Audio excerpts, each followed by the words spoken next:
like if you're having people that come into your room that have tight hips, probably you're not going to start in the starting position that I'm going to put this starting position in, right? But what could you do?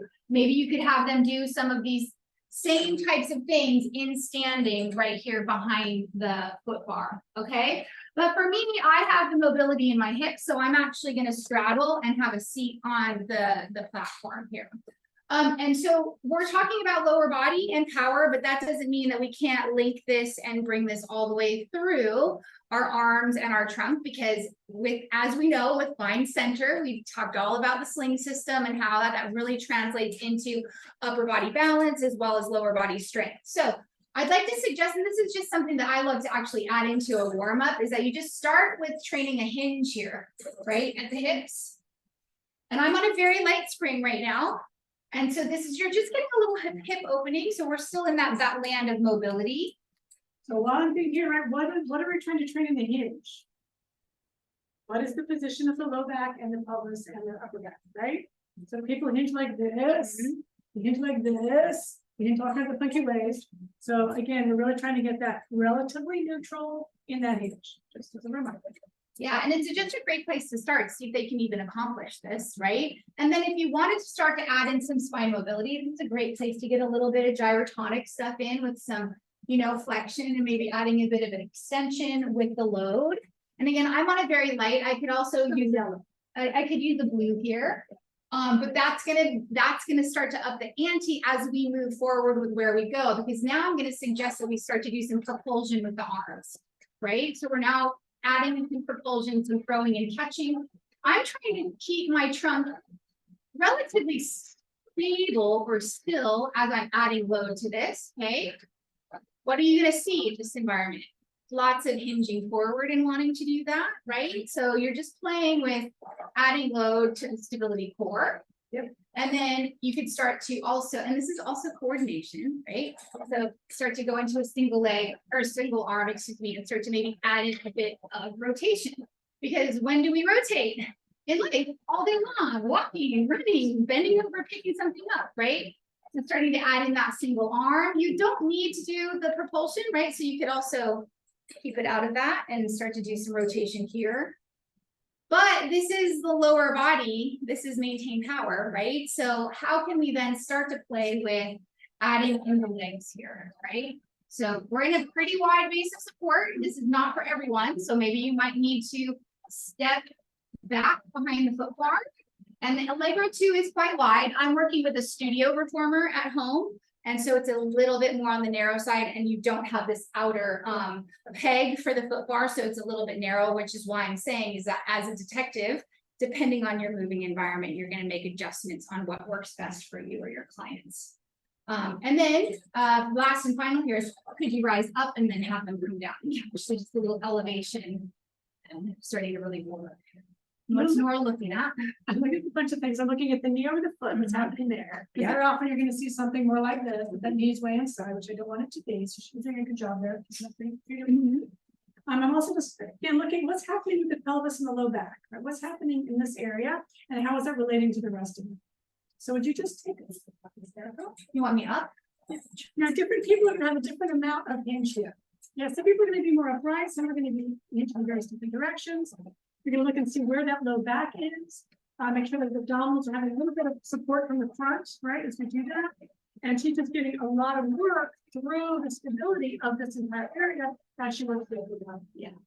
It also brings the heart rate up, I'm not gonna lie, which is a rare thing in Pilates. I mean, oftentimes we think about like, what?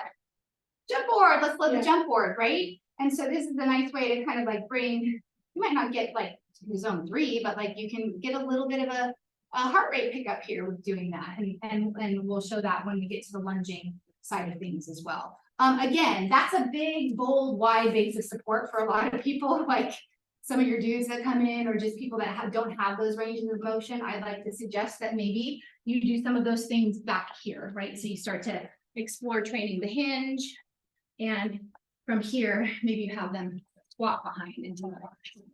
And there was one thing. Yes, I think you guys have the A2, take it off for just a second. Right, we have the A2, right? So we also have that option to do. Yeah.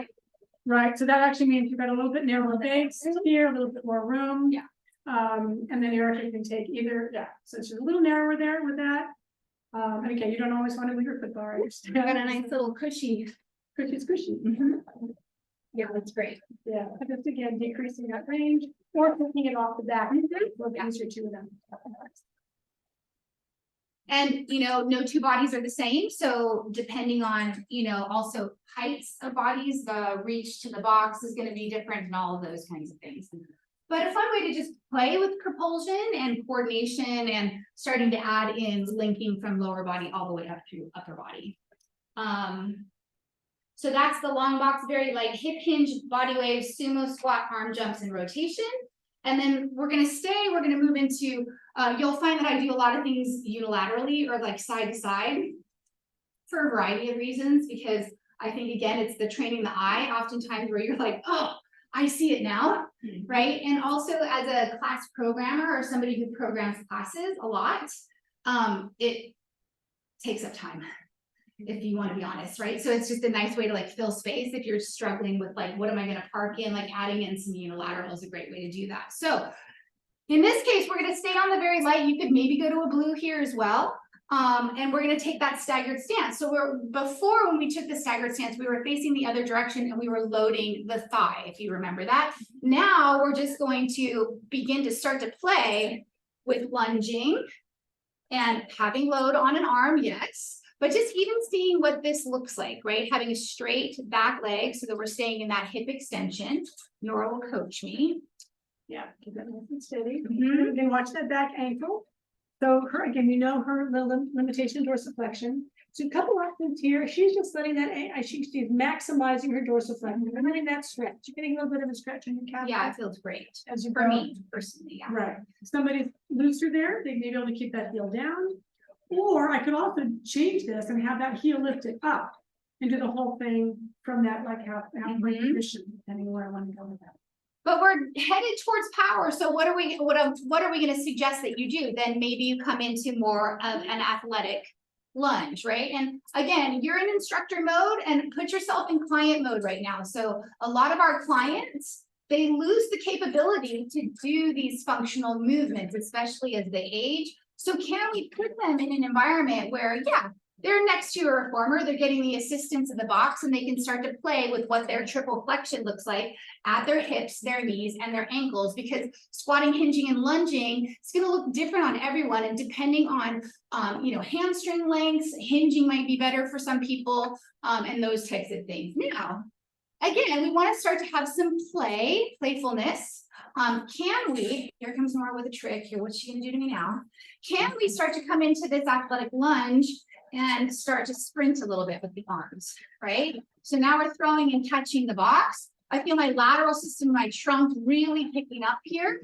This is creating load and just stability load through the whole system. I'm holding my isometric lunge, but then could I actually make it a little bit more dynamic by coming up out of it and pulling and catching that box, okay? My guys love this. My dudes love that. Now, Dan and Tad. Dan and Tad, my Boy Scouts, they're like. I was thinking there's a Marianne a bit because she was asking me about somebody she's got who's a horseback rider who's really knocking. Oh, interesting. Right. And we talked a little bit about using just a band to either accentuate adduction, as Erika was doing with the band on the leg side, or abduction.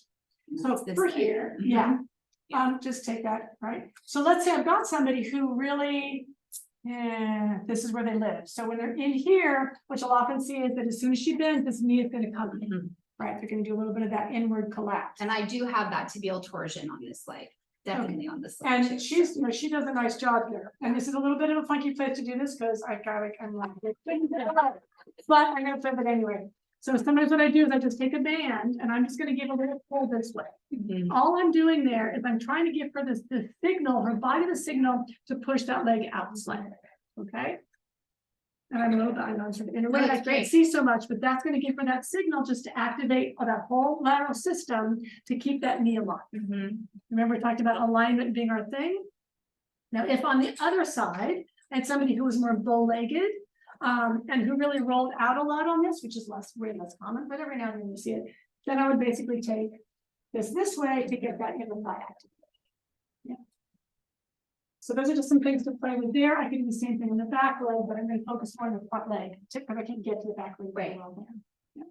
Yeah, so it's just a nice place to play with assisting if you need to. Like this is essentially bringing the floor up to your client so that they have an opportunity to start to explore these functional movements. And then if they can do that and you're in a class and you want to really rev it up, then you can definitely start the propulsion aspect of it as well. So let's talk about one more thing. Yeah, so please. One of the challenges I see in lunging, and if you guys have your clients do a lot of lunging, what do you see? A lot of things. This back foot has such insecurity, and I say this all the time. It's like that. They're just not confident on that back foot all the time. Like, and also shifting, like instead of coming straight up, they come straight up and pull back and roll their foot back down, come up, and then I see that a ton. yeah, And I never thought about the ankle flexibility part of it. That probably goes into play there.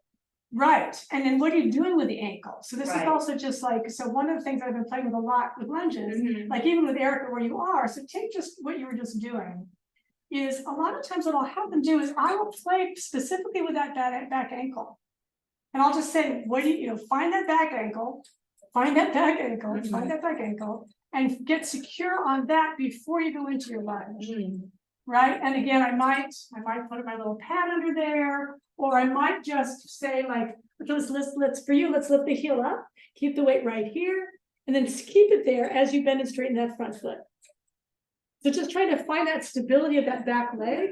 So I find that's where people have trouble with their lunges all the time. They just get insecure, and then they don't really want to do it because they don't feel secure, and then they're also kind of like getting funky and not quite going into it because they're not secure in that back foot. Yeah. So just something to think about in terms of lunge work. And what about the person? Can I just add one more thing? Yeah. Because there's in my group class that I teach, she wants her back foot flat and turned out on every lunge. Because she's because she's afraid of her balance, and that's how she does it. But so all her moves look funky.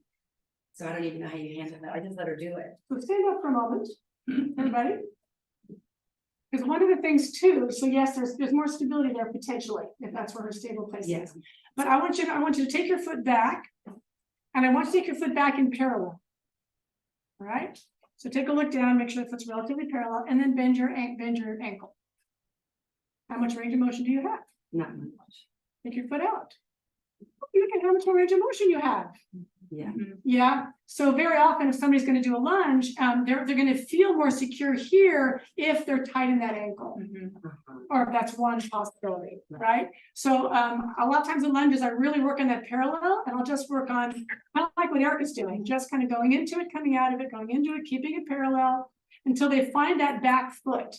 Then I'll have them work it with that back foot in place. But again, I'm overemphasizing that a little bit for you guys, but just finding that back foot placement and really getting comfortable and confident with that first, then we play with our lunges.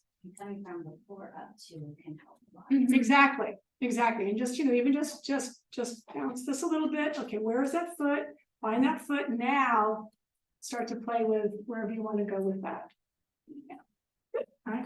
Okay, great. So then, again, I'm going to move to this side just so that I'll be facing camera. We're going to now start to, again, train a different angle of the hip, as Nora was talking about. So I'm going to open up my basic support, right? So we're going to come into a bit more of a frog squat, kind of sumo squat position. We can do this a variety of different ways. We can just start to bend that front leg and take the box out, right? It's kind of fencer lungy if you think about it, right? And then